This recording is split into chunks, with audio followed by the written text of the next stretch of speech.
mais il y pend toujours quelques gouttes de sang. La muse conseille au poète en dictant à Musset de trouver dans sa rupture avec George Sand, de trouver un moyen d'exalter sa souffrance, source d'inspiration poétique. Ensuite on peut constater une plainte lyrique, le chant de l'expérience personnelle de Musset. La muse conseille à Musset de nourrir son poème de la douleur née de sa rupture avec l'écrivain George Sand. Quel que soit le souci que ta jeunesse endure, laisse-la s'élargir, cette sainte blessure, elle trace dans l'air un cercle éblouissant, mais il y pend toujours quelques gouttes de sang. La muse s'impose comme un guide avec l'impératif de conseil, laisse-la s'élargir cette sainte blessure.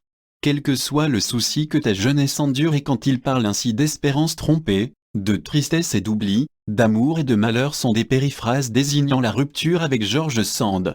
Ne crois pas aux accents circonflexes poète que ta voix doive rester muette. Ici la muse évoque la stérilité poétique de Musset. Enfin on a l'illustration d'une sainte blessure. La muse fait l'éloge de la souffrance, source de création poétique. Sainte blessure est un oxymore qui traduit à lui seul le paradoxe d'une souffrance bénéfique pour l'inspiration, perçue ici comme un don de Dieu, poète équivaut à un prophète. Un est si grand qu'une grande douleur, les plus désespérés sont les chants les plus beaux. On est en présence de superlatives absolus avec rien n'est plus. La répétition des adjectifs grands et beaux associe la puissance de la souffrance à la gloire poétique. Jean c'est d'éternels qui sont de purs sanglots. Grâce à cette souffrance, source, le poète fait entrer son œuvre dans la postérité. On retrouve une rime de sens associant les réseaux lexicaux de la souffrance et de la beauté poétique avec beaux sanglots, éblouissant sang. La métaphore finale associant la plume du poète à une épée est l'illustration de l'inspiration qui naît de la souffrance. Deuxièmement, le pélican est placé comme souffrance. Deuxièmement, le pélican est placé comme une allégorie du poète. Bien que pouvant constituer un poème indépendant, l'histoire du pélican prend une dimension allégorique, en cela le poème reprend bien le principe de la fable. Le pélican vient incarner la figure du poète, et plus exactement un modèle de poète constater le sacrifice du cœur du poète. La souffrance devient une source d'inspiration pour le poète pélican. Pêcheur mélancolique, sombre et silencieux. On retrouve des adjectifs personnifiant le pélican et lui attribuant les caractéristiques du poète romantique, la solitude, la mélancolie, le mal du siècle et confession d'un enfant du siècle. En vain il a des mers fouillé la profondeur, et l'océan était vide et la plage déserte, pour toute nourriture il apporte son cœur.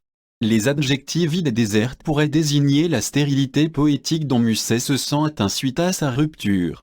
C'est donc dans la profondeur de son cœur qu'il va trouver une nouvelle nourriture poétique à offrir au lecteur, les oisillons.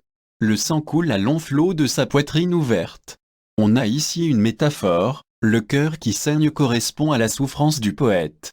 Et, se frappant le cœur avec un cri sauvage, il pousse dans la nuit un si funèbre adieu. Le cri du pélican adieu. Le cri du pélican est un chant de mort. Ce rapprochement nous invite à rappeler que le lyrisme est l'expression chantée des sentiments personnels. Le cri incarne ici le poème lui-même. Ensuite on remarque une illustration du plaisir de la souffrance. De cette souffrance naît donc un certain plaisir, celui de la pélican semble ainsi se complaire dans sa souffrance, propre au romantique. Dans son amour sublime, il berce sa douleur. La douleur est ici personnifiée et semble faire l'objet de l'affection du poète pélican. Sur son festin de mort il s'affaisse et chancelle, ivre de volupté, de tendresse et d'horreur. La souffrance est intimement liée à l'extase poétique. Il y a une mise en valeur par l'encadrement du plaisir par la douleur, il s'affaisse et chancelle et horreur encadre ivre de volupté, de tendresse. La douleur semble devenir addictive, comme l'alcool, pour le poète ivre de volupté qui semble y noyer son chagrin et y tremper sa plume. Et, se frappant le cœur avec un cri sauvage. On retrouve le verbe pronominal se frapper, le poète entretient sa propre souffrance. Les allitérations précédemment étudiées en R, par l'association de sons durs et languissants traduisent assez bien la complaisance du poète dans la souffrance. Enfin on peut se demander si le poète est une souffrance.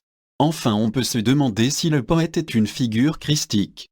Nous avons précédemment prouvé que le pélican incarnait une représentation du sacrifice du Christ.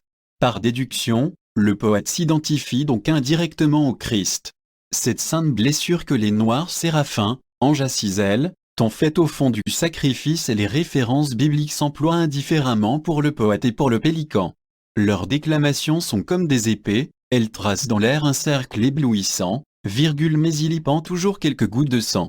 Le poète martyr est donc celui qui se sacrifie pour nourrir de son cœur les hommes et les éclairer du cercle éblouissant de son sang. Il y a un parallèle avec la figure poétique de Prométhée, voleur de feu pour éclairer les hommes, condamné à se faire dévorer le foie par un aigle. Ici le pélican se dévore le cœur. L'évocation du poète créateur d'un cercle éblouissant, couleur de sang, rouge, n'est pas sans rappeler la création du soleil par Dieu. Le poète se fait ici démiurge, créateur et immortel à l'image de Dieu. Les plus désespérés sont les chants les plus beaux et c'est d'immortels qui sont de purs sanglots. À l'image de Dieu et du Christ mort et ressuscité, le poète par sa souffrance, source de création vivra pour l'éternité grâce à la postérité conférée par son œuvre immortelle. Ce poème fonctionne donc bien comme un apologue. Le récit tragique de la mort du pélican venant illustrer un véritable